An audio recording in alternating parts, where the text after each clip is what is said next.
Hi folks, thanks for tuning into my video cast, and I'll be talking about threat protection in Microsoft 365 and what are the different security features and capabilities available. There are so many capabilities available in both Azure and Microsoft 365, and it's been a challenge to compare these services and look them all together, because some of them are already they're just for 365 and there are many threat protection, let's say for Windows and Azure, conditional access, and so there are so many features and capabilities available across the services. So what I've done is put together a diagram or put together a chart where I have anything which is revolving around the threat protection, like how many different ways Microsoft is providing a threat protection across its Azure and Microsoft 365. So threat protection in Office 365 and Azure, as you can see, threat protection, as I talked about, the Azure AD, Cloud App Security, Azure Threat Protection, Office 365 Threat Protection, Exchange Online Protection, Windows ATP, and the Cloud App Security, all that stuff is there. For this series, I'll be going and try my best to cover all of them. So we'll start with the security capabilities in Office 365 Advanced Threat Protection.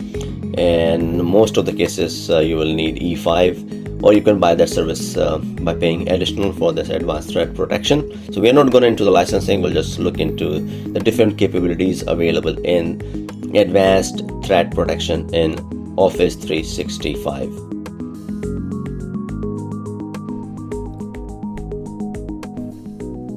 So now we are into advanced threat protection dashboard or threat management.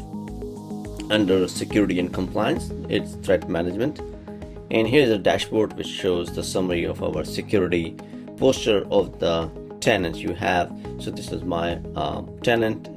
Of course, I do not have so many users, but again, it's give me a good recommendation because this is my production tenant, and suggestion based on the posture of my tenant. Here there are recommendations available, and as you can see, the daily efficiency savings, pending actions. This section is talking about the last 7 days. It has noticed and doing the recommendation to configure ATP safe attachments and configure ATP for SharePoint, OneDrive for Business, and Microsoft Teams. Phishing messages were detected. Safe links, malicious links were detected, and it also gives you the summary of the global threat detection, like how many messages Microsoft 365 scan in billions, and threats and all that, a good visual information, and then you can click on that. Going further down, we have users. There are some areas you can do some drill, and you can make them learn by doing some internal campaigns. So those tools available here in this service.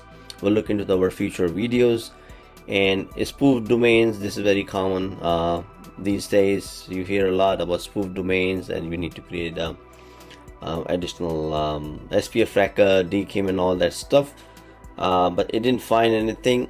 Impersonation for the last 7 days, and there are some security trends, and email send receive, which is important, where say the total emails, good emails in my case in the last few days 90, and it has spam detection of 152, which is more than double. So this is pretty good information available in the form of a chart. So what we're gonna do going forward in next video, now we have the dashboard, we understand what the dashboard is again, but there are so many pending items, there are so many actionable items that needs to be taken care, like configuring the ATP, safe link, anti-malware, anti-phishing, and all those tools available in the offering. So stay tuned, I'll be posting more videos how to configure and take action on all of these items.